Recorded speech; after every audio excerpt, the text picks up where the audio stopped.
नमस्कार। प्रबंधन के अंतर्गत आज हम समन्वय के प्रकार का अध्ययन करेंगे। Types of coordination. निश्चित तौर से विभिन्न संस्थाओं के मध्य, व्यक्तियों के मध्य, व्यक्ति और संस्था तथा विभागों के मध्य जो तालमेल युक्त प्रयास होते हैं उसे हम समन्वय के अंतर्गत रखते हैं। और समन्वय से लक्ष्यों की प्राप्ति सुगम और सही तरीके से की जा सकती है, हो जाती है। समन्वय का वर्गीकरण हम निम्न प्रकार से कर सकते हैं। इसके कई प्रकार हो सकते हैं समन्वय के। प्रथम है लंबवत समन्वय तथा क्षैतिज या समतल समन्वय। लंबवत समन्वय उसे कहते हैं जब समन्वय संगठन के उच्च पदाधिकारियों से अधीनस्थों के बीच किया जाता है। उच्च पदाधिकारियों का कर्तव्य है कि वे संगठन के निम्न स्तरों पर समन्वय स्थापित करें। ऐसा समन्वय अधिकारों के प्रत्यायोजन से किया जा सकता है।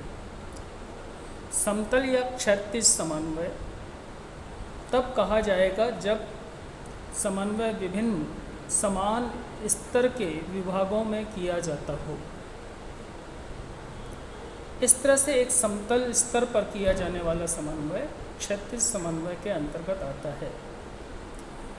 द्वितीय है कार्यविधिक तथा सारवान समन्वय। कार्यविधिक समन्वय व्यक्ति के अधिकार एवं कार्य क्षेत्र को स्पष्ट करता है तथा संगठन के दूसरे व्यक्तियों के साथ संबंधों का निर्धारण करता है। दूसरी ओर सारवान समन्वय संस्था की क्रियाओं से संतोष प्राप्त करने के लिए किया जाता है। तृतीय है आंतरिक तथा बाह्य समन्वय। जब संस्था के विभागों, उप विभागों तथा विभिन्न खंडों के बीच समन्वय स्थापित किया जाता है तो इसे आंतरिक समन्वय कहते हैं। आंतरिक समन्वय लंबवत या क्षैतिज दोनों ही प्रकार का हो सकता है। और बाह्य समन्वय से आशय संस्था तथा बाहरी पक्षों के बीच किए जाने वाले समन्वय से है। वर्तमान समय में कोई भी व्यावसायिक संस्था बाहरी पक्षों को नहीं भूल सकती। आजकल व्यवसाय सरकार की क्रियाओं, नियमों, तकनीकी परिवर्तनों, विभिन्न संस्थाओं की प्रतिस्पर्धात्मक स्थिति इत्यादि से प्रभावित होता है। साथ ही व्यवसाय को ग्राहकों, अंशधारियों, कर्मचारियों या उनके संघों के बीच समन्वय स्थापित करना आवश्यक होता है। यह सब बाह्य समन्वय के अंतर्गत आता है। बाह्य समन्वय बहुत महत्वपूर्ण होता जा रहा है। इसके महत्व को हम निम्न बिंदुओं से स्पष्ट कर सकते हैं। बाह्य समन्वय की आवश्यकता भी निम्न कारणों से पड़ती है, जैसे हित रखने वाले पक्षों के बीच समन्वय, प्रत्येक संगठन को, व्यावसायिक संगठन को जनता, व्यवसाय के स्वामी और कर्मचारियों के साथ समन्वय स्थापित करना ही पड़ता है। उपभोक्ता चाहते हैं कि उन्हें अच्छी और सस्ती यानी कम कीमत पर अच्छे से अच्छा माल मिले। कर्मचारी अधिकतम वेतन और श्रेष्ठ कार्य सुविधाएं चाहते हैं। और व्यवसाय के स्वामी इस बात पर विश्वास करते हैं कि उन्हें अधिकाधिक लाभांश मिलता रहे, व्यापार स्थिर रहे, चलता रहे, सुव्यवस्थित रूप से चलता रहे।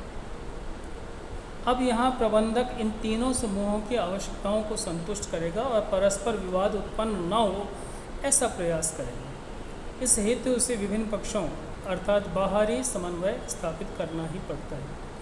अन्य संस्थाओं के साथ समन्वय। एक संस्था का विभिन्न बाहरी अन्य संस्थाओं के साथ समन्वय होना आवश्यक प्रतीत होता है। जैसे किसी उत्पादन कार्य संलग्न संगठन को कच्चे माल की सप्लाई करने वाले या आपूर्ति करने वाले संगठनों से प्रभावित होना होता है। माल का वितरण करने वाले संगठनों को यातायात संस्थाओं पर आश्रित होना पड़ता है, तो इनके साथ में समन्वय आवश्यक होता है। तृतीय है सरकारी नियम। बहुत गहराई से संगठन को, व्यावसायिक संस्थाओं को प्रभावित करते हैं। अतः आवश्यक है कि व्यावसायिक संस्थान को सरकारी नियमों से व्यवस्थित परिचय हो, नियमों से अवगत होना ही चाहिए। प्रबंधक को सरकारी नियमों से अवगत होना चाहिए, नीतियों की जानकारी होनी चाहिए और इन नियमों और नीतियों को ध्यान में रखकर व्यापार में सफलता प्राप्त करनी चाहिए। चतुर्थ है सामान्य व्यावसायिक अर्थव्यवस्था। राष्ट्रीय और अंतर्राष्ट्रीय आर्थिक परिस्थितियां भी बहुत बड़ी सीमा तक व्यवसाय को प्रभावित करती हैं। कभी मंदी अथवा बाहुल्य का प्रभाव होता है, व्यवसाय चक्रों का असर होता है, तो एक प्रबंधक को इनके संबंध में पूर्ण जानकारी होनी चाहिए। उसे आवश्यक तथ्य और सूचनाएं अपने पास रखनी चाहिए।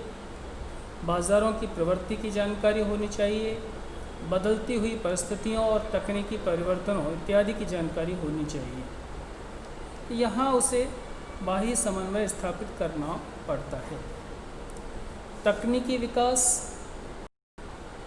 वर्तमान समय में व्यावसायिक जगत में बहुत तीव्र गति से तकनीकी परिवर्तन हो रहे हैं। नए उत्पाद आते हैं, बिकते हैं, बाजार से बाहर हो जाते हैं।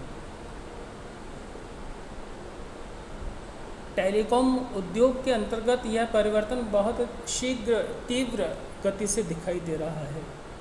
शीघ्रता से तीव्र परिवर्तन होते हैं और यदि इस तकनीकी परिवर्तनों की तरफ ध्यान न रखा जाए, उनका प्रयोग न किया जाए, तो संस्था प्रतिस्पर्धा में पिछड़ जाती है।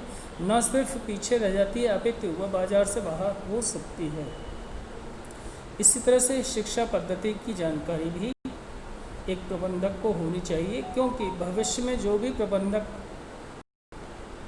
आएंगे जिनकी आवश्यकता पड़ेगी, शिक्षा पद्धति की जानकारी और विषय वस्तु की जानकारी होने से नए प्रबंधकों की नियुक्ति में सहायता मिलती है।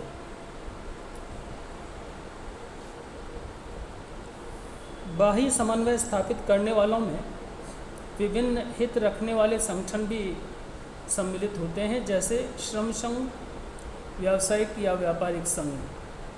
अतः इनके बीच में भी समन्वय स्थापित करना और इन संगठनों से परस्पर विचार विमर्श किया जाना लगभग आवश्यक हो जाता है। तो ये थे समन्वय के प्रकार और बाह्य समन्वय का महत्व। आज के लिए इतना ही। धन्यवाद।